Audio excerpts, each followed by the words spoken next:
नमस्कार बंधुओं, एक बार फिर से आपका सीपीएस पार्टी ऑनलाइन क्लासेस में स्वागत है। कल हमने केमिस्ट्री में बल गतिकी पढ़ा था और बल गतिकी में हमने औसत वेग, तात्कालिक वेग और औसत वेग की परिभाषाएं पढ़ी थी। और औसत वेग का सूत्र था del are upon del t, वो भी माइनस का अभिकारकों के लिए, और पॉजिटिव बात आ गई तो उत्पाद के लिए del p upon del t. आज हम पढ़ेंगे वेग व्यंजक तथा वेग स्थिरांक। वेग व्यंजक तथा वेग स्थिरांक को पढ़ने के लिए सबसे पहले हम एक अभिक्रिया लेते हैं। माना कि एक अभिक्रिया है, स्मॉल है कैपिटल है plus small B capital B से प्रोडक्ट निकलता है small C capital C plus small D capital D. इसमें A B C D capital है और A B C D small है, जहां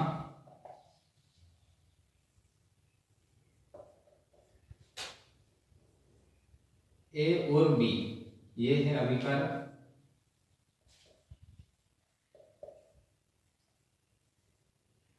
और सी और डी ये है उत्पाद। और अगर बात करें स्मॉल ए बी सी और डी की, तो वह है रस समीकरण मितीय गुणांक होते हैं, रस समीकरण मितीय गुणांक कहते हैं वो।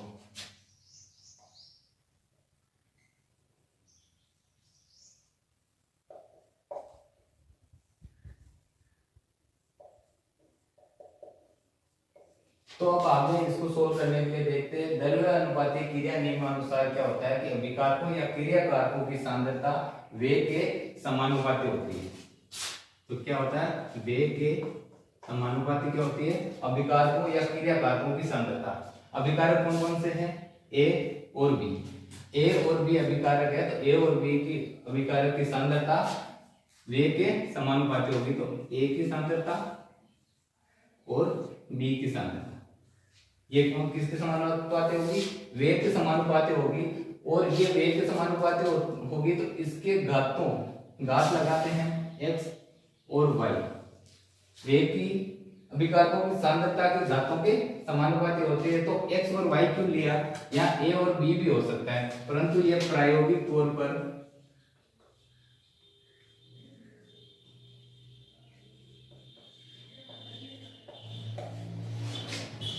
x और y लिए जाते हैं। प्रायोगिक तौर पर x और y लिए जाते हैं। इसमें एक नोट करने वाली बात है कि x और y का मान a और b भी हो सकता है, पर यह जरूरी नहीं है कि हमेशा a और b हो। रस समीकरण मितीय गुणांक ही हो यह जरूरी नहीं है, x और y का मान प्रायोगिक होता है। जैसे कि एक समीकरण से समझते हैं, N2 + H2 NH3 बनता है। इसको हम संतुलित करने के लिए संतुलित करते हैं तो ये बन जाता है रस समीकरण मितीय गुणांक, ये बन जाता है रस समीकरण मितीय गुणांक। परंतु ये रस समीकरण मितीय गुणांक हमेशा यहाँ सांद्रता की घातों में आए ये जरूरी नहीं है, इसलिए ये प्रायोगिक तौर पर x और y का मान लिखा जाता है। तो नोट लगा देंगे, x और y का मान प्रायोगिक तौर पर लिया जाता है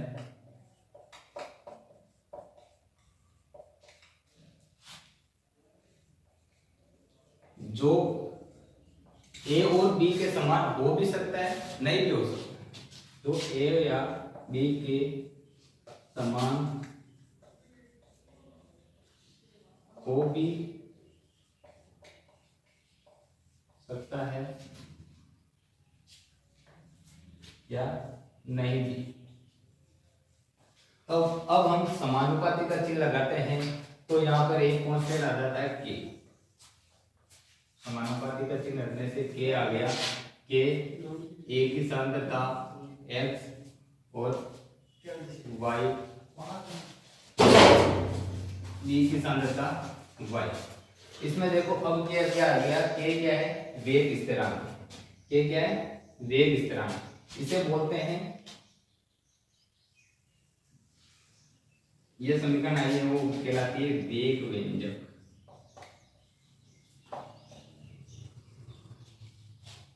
यहाँ पर क्या आ गया, ए वेग स्थिरांक आ गया। एक बार वापस रिवाइज करता हूँ, कि हमने सर्वप्रथम एक अभिक्रिया लेते हैं। अभिक्रिया लेने पर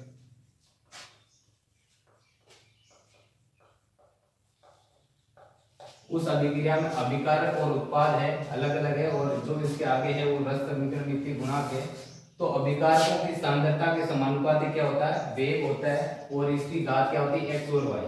एक्स और वाई का मान प्रायोगिक तौर पर होता है, एक्स और वाई का मान ए और बी के बराबर भी हो सकता है। ये बात मैं जोर दे रहा हूँ कि एक्स और वाई का मान प्रायोगिक तौर पर याद किया जाता है, जो ए और बी के मान के बराबर भी हो सकता है। तो ये यहाँ पे नोट आ गया।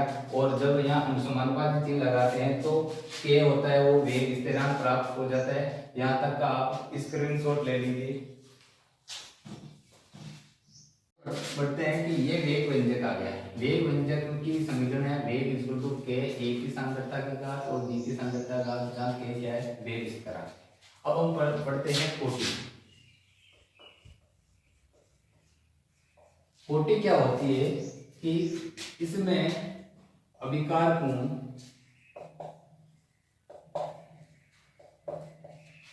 की सांद्रता की घातों का योग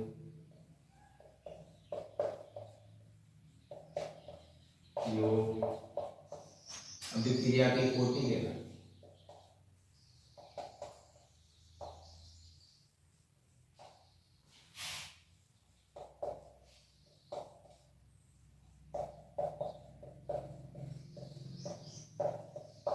जो भी ये वेग आया है इसमें अभिकारकों की घातों का योग अभिक्रिया की कोटि कहलाती है। घातों का योग तो क्या होगा, वो भी क्या होगा, प्रायोगिक तौर पर। प्रायोगिक तौर पर जो प्राप्त मान है एक्स और वाई के, उनका योग क्या कहलाता है, कोटि कहलाता है। तो एक्स और वाई ले लेते हैं, इसको कोटि को डिनोट करते हैं एन से, तो एक्स व वाई। अगर हम इसको, ये समीकरण किस रूप में है तो ठीक है, अगर हम इस अभिक्रिया को शुरू में ली थी ए बी सी, उस हिसाब से ली थी। अब मान लेता हूं मैं कि रिएक्टेंट ले लेता हूं और ये प्रोडक्ट, ये अभिकारक, ये उत्पाद। इसके लिए अगर हम कोटि ज्ञात करेंगे तो क्या होगा, एन आ गया, ये कोटि आ गई, रिएक्टेंट और उत्पाद। तो आर की पावर एन लगा देंगे और ये क्या आ जाएगा, तो ये क्या आ गया, आर की पावर एन। आर की पावर एन लगा देंगे तो वेग आ जाएगा, बट समानुपाती आर की पावर है। यहाँ देखो आर क्या है, सांद्रता है, तो यहाँ पे भी सांद्रता है और सांद्रता की घातें। तो यहाँ सांद्रता की घातें क्या हो जाएगी, वेग बराबर के इक्वल टू आर की पावर एन। ये एन क्या है, अभिक्रिया की कोटि। अभिक्रिया की कोटि क्या हो सकती है, अगर n बराबर 0 है तो वो कहलाएगी शून्य कोटि की अभिक्रिया।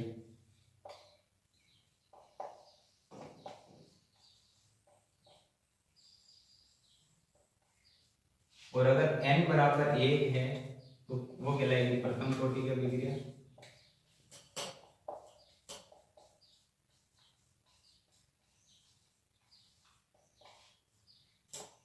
अगर n बराबर 2 है तो वो कहलाएगी द्वितीय कोटि की अभिक्रिया।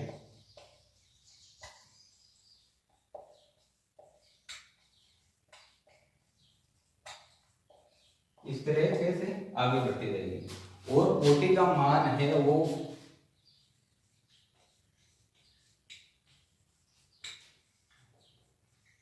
मान 1, 2, 3 और 0 इस तरीके से देखे, और साथ के साथ ऋणात्मक भी हो सकता है। कोटि का मान 0, 1, 2, 3, 4 से लेके ऋणात्मक भी हो सकता है। तो कोटि का मान ये आ गया। और वेग, हमें वेग क्या है, k इक्वल टू आर की पावर n। और कल हमने वेग पढ़ा था,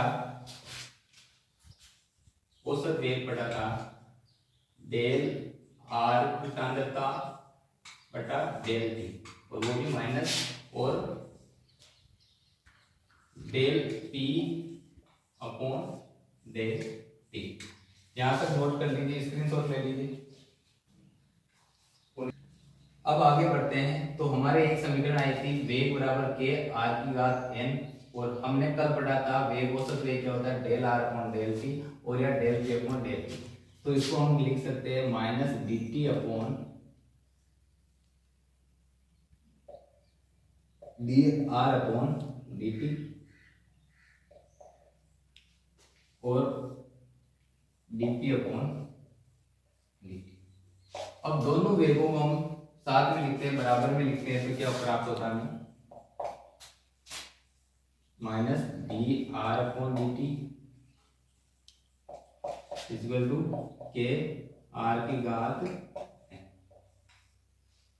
और अब इसको इधर भेजते हैं तो क्या आएगा डी आर अपॉन के आर की पावर एन डी टी, और माइनस का चिन्ह भी इधर ले लेते हैं, तो ये समीकरण एक प्राप्त होता है। तो अब आगे हम बात करते हैं कि ये के आर की पावर एन है, ये के क्या है वेग इस तरह का है। तो अब हम इसको लिखते हैं वेग स्थिरांक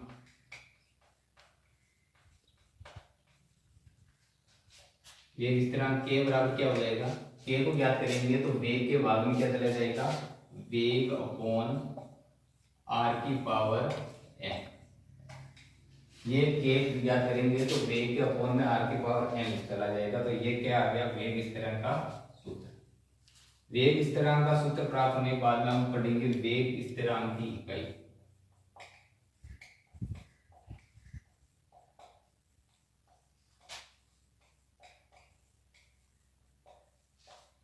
वेग स्थिरांक इकाई ज्ञात करने के लिए देखो इसमें ऊपर क्या है वेग और नीचे क्या है सांद्रता। तो वेग क्या होता है, वेग का सूत्र हमने पढ़ा था del are upon del t, वो भी माइनस था। अब इसमें हमें इकाई ज्ञात करने के लिए हमें ये माइनस प्लस तो नहीं देखना है, ऊपर क्या है डेल आर मतलब सांद्रता है, नीचे क्या है समय है, और इस वेग का हमें पहले इस वेग की इकाई ज्ञात करनी पड़ेगी। वेग की इकाई ज्ञात करने के लिए इसमें क्या आएगा, ऊपर क्या आ गई सांद्रता और नीचे क्या आ गया समय। तो सांद्रता की इकाई होती है मोल पर लीटर अपॉन समय। तो सांद्रता की इकाई आ गई मोल लीटर इनवर्स सेकेंड, ये आ गई सांद्रता की, ठीक है। और अपॉन में क्या आ गया समय, तो ये आ गया वेग की इकाई, और अपॉन में यहाँ क्या है नीचे के बराबर वेग की इकाई क्या आ गई mole litre inverse second inverse, और नीचे क्या है सांद्रता, और सांद्रता की इकाई क्या है mole litre inverse second inverse की पावर n। यहां तक का स्क्रीनशॉट लेती है। वेग स्थिरांक की इकाई ये होती है अगर n का मान 0, अगर शून्य कोटि की अभिक्रिया के लिए, शून्य कोटि की अभिक्रिया के लिए n बराबर क्या होता है 0।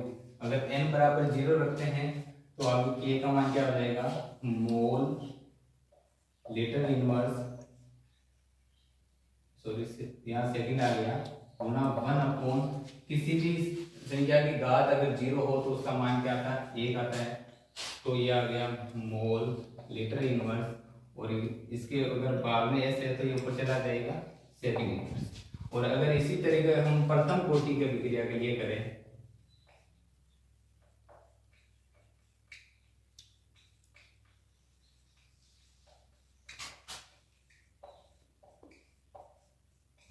तो प्रथम कोटि की अभिक्रिया के लिए n बराबर 1 हो जाएगा। अगर घात में n की जगह 1 लिखता हूं तो क्या आएगा mole litre inverse upon second गुणा 1 अपॉन मोल लीटर इनवर्स, और इसकी घात अगर 1 करेंगे तो ये 1 क्या आ जाएगा mole litre inverse second inverse. यह सीधा इससे कैंसिल हो जाएगा तो बचेगा क्या 1 अपॉन सेकंड, तो इसका मात्रा क्या आ जाएगा सेकंड इनवर्स। तो शून्य कोटि की अभिक्रिया के लिए मात्रा क्या आ गया mole litre inverse second inverse, और प्रथम कोटि की अभिक्रिया के लिए आ गया सेकंड इनवर्स। इसी तरीके से हम लिख देते हैं द्वितीय कोटि की अभिक्रिया के लिए।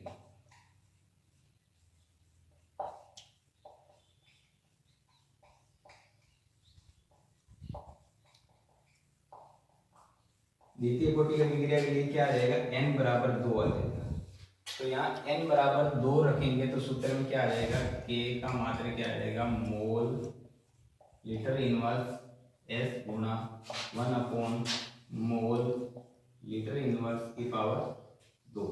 तो एक पावर से तो ये कैंसिल हो जाएगा, तो क्या बचेगा 1 अपॉन सेकेंड गुणा मोल लीटर इनवर्स। तो ऊपर चला जाएगा, क्या आ जाएगा लीटर मोल इनवर्स, मोल जो इनवर्स है वो तो प्लस में चला जाएगा और मोल है ऊपर जाके मोल इनवर्स हो जाएगा, सेकंड ऊपर जाके सेकंड इनवर्स हो जाएगा। यहाँ पर हमने तीन बात कही थी, अगर वेग स्थिरांक अलग अलग शून्य कोटि की अभिक्रिया के लिए वेग स्थिरांक निकालेंगे तो mole litre inverse second inverse आएगा, प्रथम कोटि अभिक्रिया के लिए आएगा सेकंड इनवर्स और द्वितीय कोटि अभिक्रिया के लिए आएगा litre mole inverse second inverse. यहाँ तक का स्क्रीनशॉट ले लीजिए। हमने यहाँ तक की वेग स्थिरांक इकाई याद कर ली। अब देखते हैं कि इस तरीके से मतलब एग्जाम में क्वेश्चन कैसे पूछे जाते हैं। तो ये क्या है, निम्नलिखित वेग स्थिरांकों के अभिक्रिया की कोटि की पहचान करनी है। जैसे कि ये क्वेश्चन दे रखा है पहला, अब इसमें ये k बराबर 2.3 × 10⁻⁵ और यहाँ पे इसकी क्या दे रखा है, मात्रा दे रखा है litre mole inverse second inverse.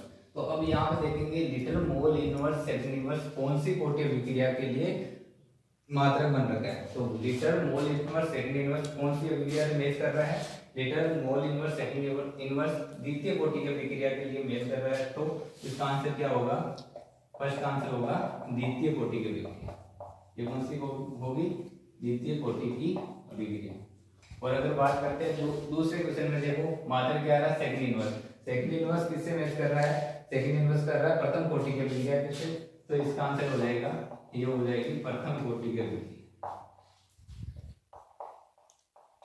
और तीसरा क्या है, k बराबर 6 × 10⁻⁵ litre inverse second inverse mole. तो लीटर इनवर्स सेकंड इनवर्स देख लो, litre inverse second inverse mole कौन सी अभिक्रिया के लिए आ गया, शून्य कोटि की अभिक्रिया के लिए। तो इस तरीके से एक नंबर का क्वेश्चन आ सकता है एग्जाम में, तो यह नोट कर लीजिए। और अब आगे बढ़ते हैं शून्य कोटि की अभिक्रिया के लिए वेग समाकलित समीकरण। अब आगे हम बढ़ते हैं शून्य कोटि अभिक्रिया के लिए समाकलित वेग समीकरण। ये कि जो भी चैप्टर का एक महत्वपूर्ण पार्ट है, इसको ध्यान से समझना। अब इस शून्य कोटि अभिक्रिया के लिए समाकलित वेग समीकरण ज्ञात करने के लिए हम एक समीकरण लेते हैं।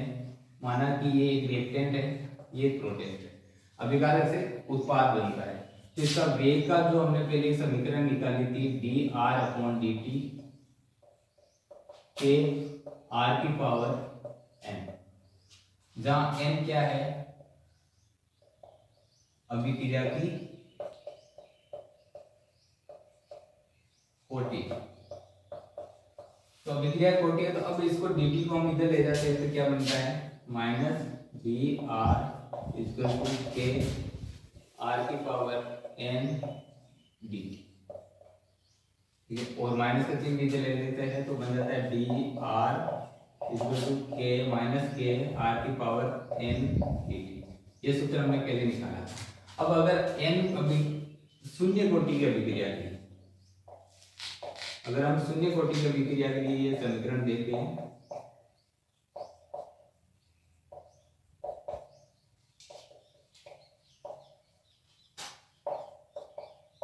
अगर शून्य कोटि की अभिक्रिया के लिए देखेंगे तो n बराबर क्या हो जाएगा, 0। तो n का मान यहाँ पे क्या रखेंगे, 0। तो यहाँ dr = -k, और अगर r की पावर n का मान 0 रखेंगे तो क्या आ जाएगा, पूरा मान ये 1 आ जाएगा। तो 1 को नहीं लिखते, मैं लिखता हूँ डायरेक्ट dt। अब ये आ गया dt। अब इस समीकरण का हम क्या करेंगे, समाकलन। तो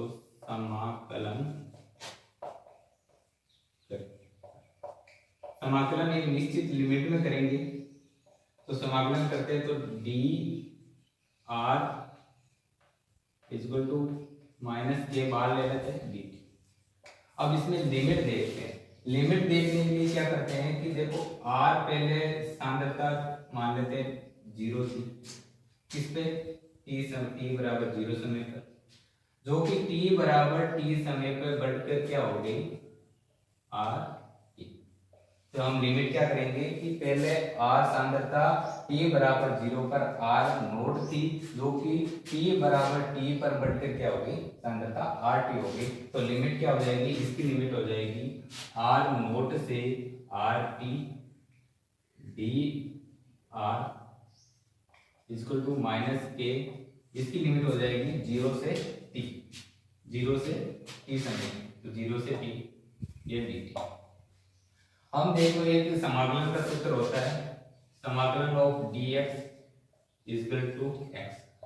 अगर मान लो dy इक्वल टू y, अगर dz हो तो वो क्या आ जाएगा dz हो जाएगा। तो अगर dr है तो क्या हो जाएगा r, और मान लेते हैं लिमिट r नोट से rt, ये है लोअर लिमिट, ये है अपर लिमिट, और ये आ गया माइनस के डी टी में, मतलब क्या हो गया टी, ये 0 से टी, ये कहलाती है लोअर लिमिट और ये कहलाती है अपर लिमिट। अब इसको आगे सोल्व करते हैं। तो आर नोट लोअर लिमिट और अपर लिमिट, यहाँ तक स्क्रीनशॉट ले लीजिए, फिर आगे करेंगे बात। तो यहाँ तक हमने समाकलन कर लिया, अब हम आगे समाकलन करते हैं। तो ये क्या होता है कि लोअर लिमिट ये है, अपर लिमिट ये है, तो हम क्या करते हैं upper limit minus lower limit लेते हैं। तो r t minus r naught equal to minus t की जगह क्या लेंगे अपर लिमिट टी और लोअर लिमिट 0। तो ये क्या हो जाएगा r t minus r naught equal to minus k t. तो अब r t minus r naught equal to minus k t है, तो आर नॉट को इधर लाने पे क्या हो जाएगा r t equal to minus k t plus r. ये आ गई शून्य कोटि अभिक्रिया के लिए समाकलित वेग समीकरण। अब इससे आगे हम पढ़ेंगे समाकलित शून्य कोटि अभिक्रिया के लिए समाकलित वेग समीकरण के लिए हम ग्राफ बनाएंगे। तो ग्राफ बनाने के लिए हम देखते हैं सरल रेखा की समीकरण क्या होती है।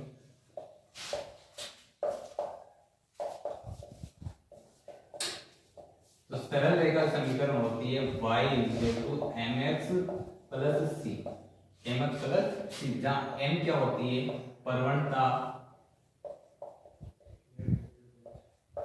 स्लोप या ढाल, इसे बोलते हैं m बराबर। अगर m पॉजिटिव है तो ग्राफ ऊपर की ओर जाएगा, अगर n नेगेटिव है तो ग्राफ नीचे की ओर जाएगा। देख लेते हैं ग्राफ बना के देख लेते हैं। तो दो ग्राफ है, इसमें अगर ये y है, ये x है, ये y है, ये x, ये c क्या है जहां से ग्राफ शुरू होता है, c की वैल्यू क्या आएगी जहां से ग्राफ शुरू होता है। मान लेते हैं यहाँ से ग्राफ शुरू होता है तो ये c हो जाएगा, और इसमें मान लो यहाँ से ग्राफ शुरू होता है तो ये c आ जाएगा। अगर m का मान पॉजिटिव है तो ग्राफ ऐसे ऊपर जाएगा, अगर m पॉजिटिव हो, और अगर m का मान नेगेटिव हो, अगर प्रवणता माइनस में हो, अगर m नेगेटिव हो तो ग्राफ नीचे जाएगा। तो इस समीकरण की तुलना इस समीकरण से करते हैं कि ये समीकरण है r t equal to minus k t plus r naught, ये शून्य कोटि अभिक्रिया के लिए समाकलित वेग समीकरण है। इसकी तुलना सरल रेखा के समीकरण से करते हैं। तो देखो y इक्वल टू क्या है आर टी, तो देख लो तो ये फर्स्ट समीकरण मान लेते हैं और इसको सेकंड समीकरण मान लेते हैं। In the first and second समीकरण की तुलना करके, तुलना करने पर तो y इक्वल टू क्या आ जाएगा आर टी आ गया, m की जगह क्या आ गया माइनस क्या आ गया, x की जगह क्या आ गया t आ गया, और c की जगह क्या आ गया आर नोट आ गया। तो अब इसको देख के इसकी शून्य कोटि अभिक्रिया के लिए हम ग्राफ बनाते हैं। तो ये ग्राफ बनेगा इस तरीके से, ये आ गया y की जगह क्या लेते हैं आर टी है, तो यहाँ लिख देता हूँ आर टी, और x की जगह क्या लिखेंगे हम t, तो ये आ जाएगा t, और यहाँ पे जो पॉइंट स्टार्ट होगा जहां से अभिक्रिया शुरू होगी वहां हो गया आर नोट। तो अब यहाँ देखो m स्लोप का मान क्या आ रहा है नेगेटिव आ रहा है, तो अभिक्रिया का ग्राफ किस जाएगा नीचे जाएगा, क्योंकि यहाँ पर K का मान क्या है, ऋणात्मक है, ऋणात्मक है, इसलिए अभिक्रिया का ग्राफ नीचे की ओर जाएगा। आज के लिए बस इतना ही। यह था हमारे शून्य कोटि का विक्रिया। कल हम प्रथम कोटि का विक्रिया की समाकलित वेग समीकरण याद करेंगे। तब तक के लिए जय हिंद, जय भारत, वंदे मातरम, नमस्कार।